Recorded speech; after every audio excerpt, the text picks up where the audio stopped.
Hi, this is Ian Khan. I'm the producer and host of the GX podcast and the GX video series. We're filming here at the World Government Summit 2023 in Dubai. And I have with me Rob Wolcott. Now, Rob Wolcott has an amazing introduction. He's the co founder and chairman of the Twin Network. He's adjunct professor at Kellogg. He's adjunct professor at Booth in Chicago.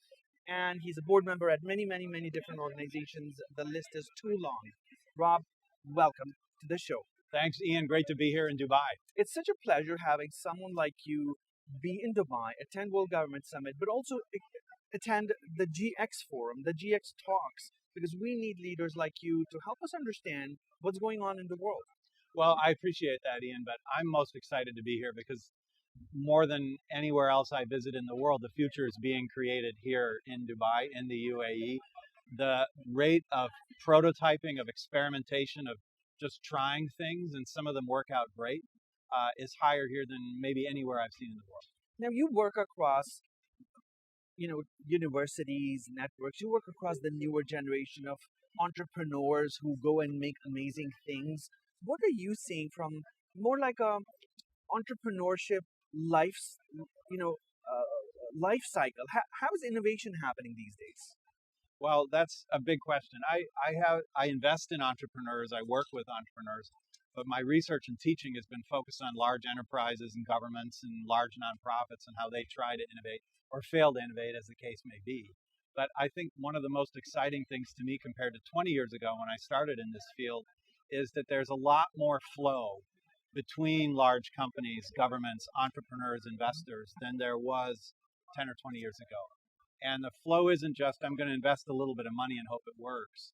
It's how can we work together to be more powerful, more successful in taking not only the ideas and the new, which the entrepreneurs tend to be great at, but then also once we've got something, we've got some proof points, let's scale it up.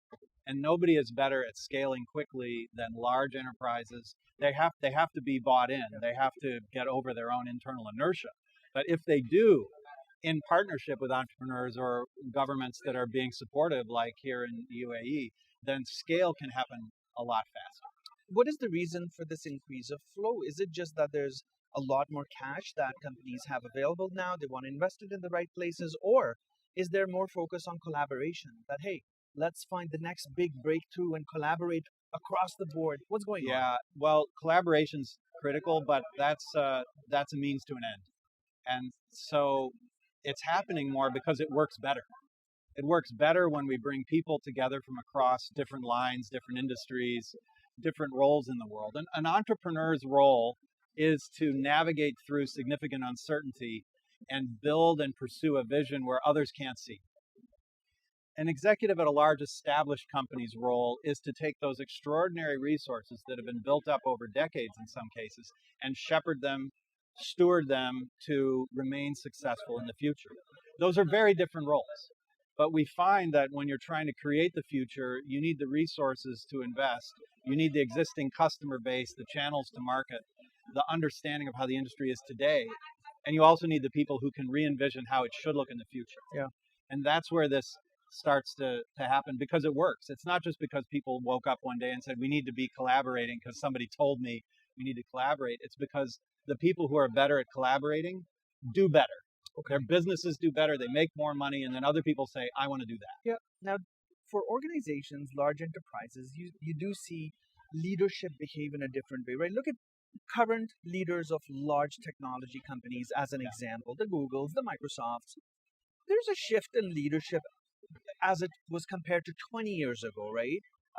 They've become more people friendly. They talk the language of the common people, and they don't look like large enterprises anymore. They look like your friends, right? Who doesn't know Google? Everybody knows Google. We all love Google like it was our family member. What's that mindset change that's happening in the minds of people? Right? What is that? Well, I think in terms of looking like a friend or a family member, it depends on which friend and which family, because there are a lot of people who would disagree in terms of a Microsoft or a Google and how they interact with them in their personal and professional lives. But I think what technology leaders, smart technology leaders have figured out is they have to care. They have to care what people think. They have to care what employees think, what potential talent that they might engage things. They have to care what consumers and citizens think Yeah. in a way that, honestly, 20 years ago, people in Silicon Valley and Seattle, for instance, with Microsoft and Amazon, they would say, we're just going to build the best thing we're going to build, Yeah. and then everyone will love it because we're making the world a better place, quote unquote. And they realize it's not as easy as that anymore. They have to engage. They have to think about how they're treating the world and treating each other, Yeah. or they're not going to be long for this world. So I think that's the shift that you're seeing right now. I also feel that, back in the days of without being particular, like back in the days of of Balmer Oh boy. with Microsoft, Yes. their whole take was, just the product, Windows, great. So that was one era. But now you look at Sundar Pichai, you look at Microsoft leaders, it's very different the way Yes. they talk. And what I meant earlier was, here we go, Siri, Google Assistant, Yeah. Alexa, they're in our homes now. There are everyday calling, hey Siri, warm up my tea. I don't know. Well, you know what, Ian, I'm excited about AI, but I have to admit, we don't have Siri or Alexa in our home. And that's not a religious thing, but it is perhaps an abundance of caution. Yep. It is also that I find that, for me personally, Siri and Alexa are, honestly, at this point, of limited value. Now, what's not of limited value is far better search. What's not of limited value is a truly capable AI system that can take me places that I didn't even know I wanted to go. Yep. And we're just starting to see this. There's some major transitions going on right now in the world. In fact, it's the subject of a book that I'm working on right now for Columbia University Press, Columbia Business School, called Proximity. And we could talk about that a little bit if you want. Absolutely. I wanted to ask you about Proximity. Tell us about the book. What is it about? So about 2014, I noticed that, so almost a decade ago, I noticed that everybody was paying attention to AI and Internet of Things and connected devices and every sort of digital 3D printing, rooftop solar. That doesn't sound digital, but they're all digitally enabled. Yep. They were all paying attention to them, but in isolation. What could I do with IoT? What could I do with 3D printing, for instance? And I asked, what are common underlying dynamics that they drive across the economy and across industries? And what we discovered through the research was something so clear. Once you hear it, you'll see it all over the place. But no one's really noticed.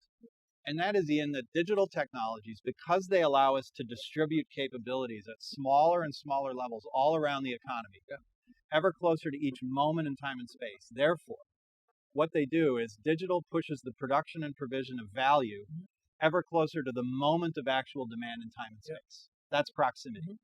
Now, understand what I'm not saying is just better supply chain management. That's important, that's great.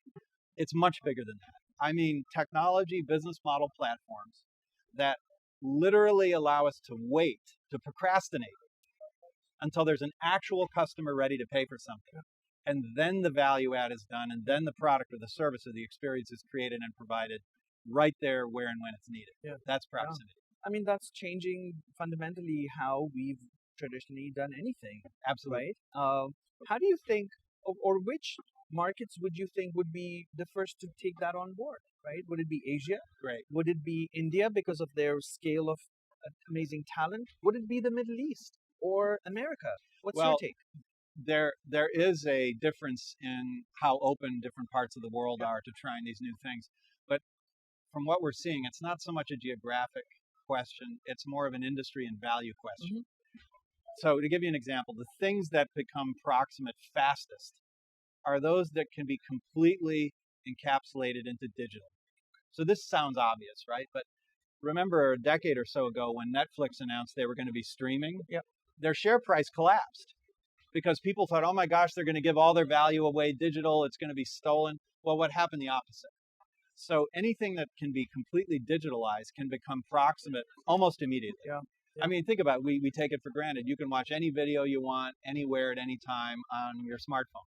And people say, okay, that's not very exciting, obviously. That's proximity. But it happened there first because all of the value is accessible through digital. Now, take, for instance, physical products. Physical products are taking longer to do that because, of course, there's the physical product. And I can't throw that through the internet, right? But what I can do is I can put the plan to make that physical product into a design file, download it into a 3D printer, and print that exact thing, that Yeah. one copy of that exact customized thing that I Yeah. want at that moment. Yeah. And we're starting to see this with physical products and to see it with experiences. Yeah. Yeah. So let me give you an example. How radically different this is than the old 20th century industrial age model. Yep. We all know pharmaceutical drugs, right? So the U.S. government, I'm sure the UAE government as well, has certain pharmaceuticals in stockpile just in case there's, for instance, a terrorist attack or something. Of course, yeah. There's an antibiotic we all know called ciprofloxacin, just to use an example. It has a shelf life of 2 or 3 years. So if the government has 3 million doses of ciprofloxacin in a warehouse, every 2 or 3 years, they have to throw it out and make new pills. Today, there's a company called On Demand Pharmaceuticals that came out of DARPA, the Defense Advanced Research Projects Agency. This technology is approved for military use, and right now is going through process to be approved for civilian use. What can it do? It's about this big. It's the size of a small refrigerator. Yeah. You type in ciprofloxacin or atropine or whatever the drug is you need, and within a few hours you have exactly the product you need, and exactly if you need 300 doses, if you need 1,000 doses, made right there on site. Right. Now here's the punchline. That ciprofloxacin has a 2 or 3 year shelf life. The ingredients in this piece of equipment are carbon, hydrogen, and oxygen. What's the shelf life of carbon? Forever. Forever. Yeah. That's it. So think about how dramatically different. So think about what impact this has for sustainability, of course. for eliminating waste in the world, for bringing generic drugs to places that don't have access to them now because they don't have production capabilities and they have to wait for Western companies to give them gifts. Yeah. With a technology like this, they can make the product they need where and when they need it, and only as much as they require. Absolutely. And this is, the model of that Amazon perfected years ago with its book publishing. You order a book and they will print it and they'll send it to you based on those specs. Yes. And you would never know that it has been printed by Amazon. Yes. I feel that, this is such an exciting era when you can do print on demand. You can do the proximity idea on things that it could open up so many different possibilities. Well, right here in the UAE, Ian, last time I was here for the Sharjah Entrepreneurship Center in December, and while I was here, I went to visit Bustanica, which is a Crop One partner out next to the Dubai airport. It's the largest vertical farm in the world right now. Oh, wow. Currently operating. Not only was the produce produced there, I tried some, extraordinarily high quality, but was so exciting to go to this vertical farm right next to a major airport. And the next day on my Emirates flight back to the United States, the salad I had on that flight was picked at that vertical farm the day before. Oh, wow. That's an example of proximity that's happening right here in Dubai. Incredible. I love it. We can talk so much more about what's going on. Quick take on proximity and government services, governments. How can these work? How can proximity work for governments? Great. So one of the things we recommend in the book, and also when we're working with companies and organizations, is don't worry about the way the world is right now. When you're starting to think about the implications of proximity and how it might roll out in your part of the world, don't start with the way the world is now. Ask yourself, what would I love to have? What would I love to know? So with respect to your citizens, say, if they could have anything wherever, whenever, what would it be? So don't let reality get in the way at first. Once you've defined what citizens really want, when and where, and some of it will be crazy, so this is part of ideation, but you're going to discover that more and more you're going to be able to provide that because technology will enable it. Another question we suggest to businesses, and I'd suggest to governments as well, is if you could know anything, anytime about any of your customers or any of your citizens, what would you want to know? And technology can allow us to do that. Now, there are ethical issues to deal with. There are privacy issues that are going to be front and center for the rest of our lives, Ian. But the reality is that if you want to know it, if you want to provide it, you can increasingly, because technology allows us to do things we could never have done before. I love it. Well, I hope you have an incredible time here at the summit. Thanks for being with us and sharing your ideas with our readers. We'll look forward to that book, and after it's out, we'll have you back on this series somehow. to tell the world about the book. But I thank you can't so wait. much. Ian, thanks so much for the invitation. It's great Such to a be back in pleasure. the UAE. Thank you so much. Great. Everybody, take care, and that's the end of this episode. Take care.